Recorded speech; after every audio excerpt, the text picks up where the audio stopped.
کچھ یہودی بڑی بدعہدی کرتے تھے تو حضور نے انہیں وہاں سے نکال دیا تو وہ خیبر میں جا کے آباد ہو گئے. انہوں نے شرارت کی، مکے گئے اور مکے والوں کو تیار کیا کہ اس وقت بدر میں تم مسلمان تم سے جیت گئے تھے تو دیکھا نہیں تم نے احد میں، پھر تم جیت گئے معاذ اللہ، تو آؤ حملہ کرو ہم تمہاری مدد کریں گے.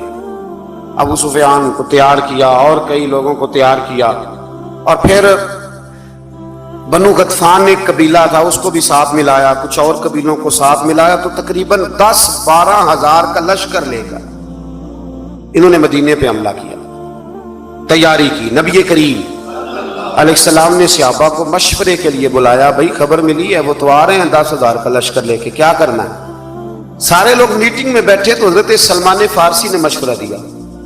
عرض کی حضور ہمارے علاقوں کے اندر جب اس طرح کا ماحول ہوتا تھا تو خندق کھودی جاتی، ایک چوڑی خندق جس کو دشمن پھلانگ نہ سکے، اس میں آگ جلائی جاتی، گھوڑا کتنی کچھ چھلانگ لگا لے.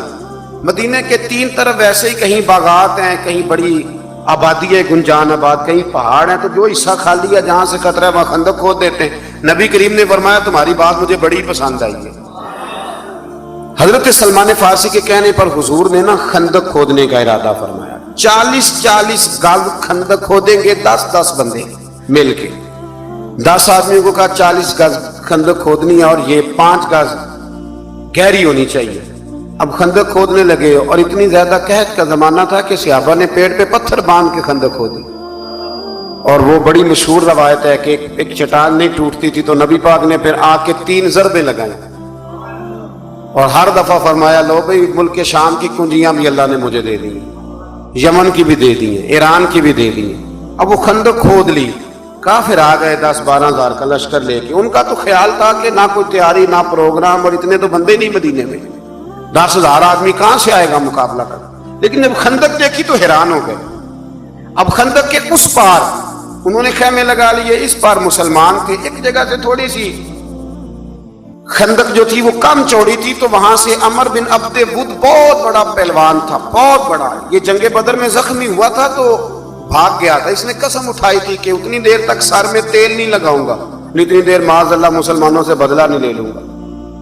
تو یہ آیا اس دن، جب میدان کے اندر آیا نا، چھلانگ لگائی گھوڑے کو اس نے کسی طریقے سے، تو گھوڑا اس کا ایک جگہ سے کم چوڑی تھی وہاں سے کراس کر گیا، اٹھا. اور اس کے بارے میں مشہور تھا کہ 1000 آدمی کا مقابلہ کرتا ہے.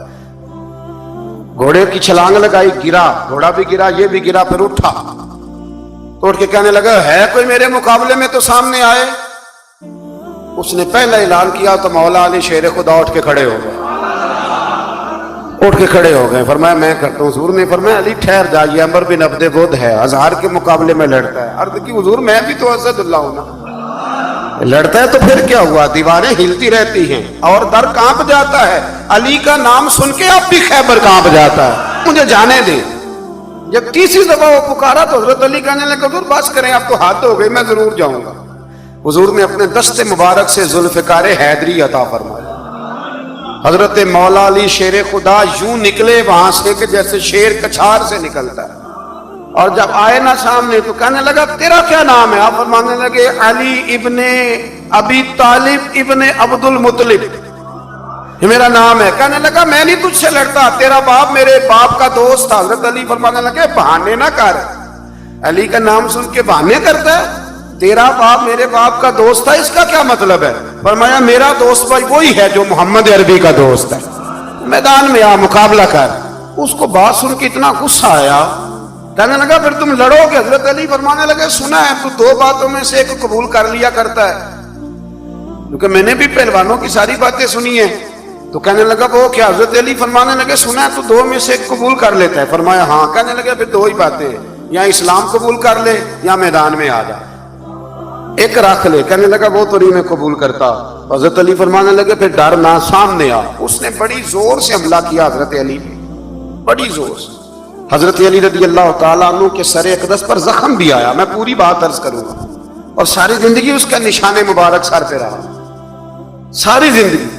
تو جب اس نے حملہ کر لیا تو پھر حضرت علی نے بغیر بتائے حملہ نہیں کیا. فرمانے لگے بھئی تیری باری ختم ہو گئی، اب میری باری ہے، ذرا سنبھل کے رہنا، علی آنے لگا ہے.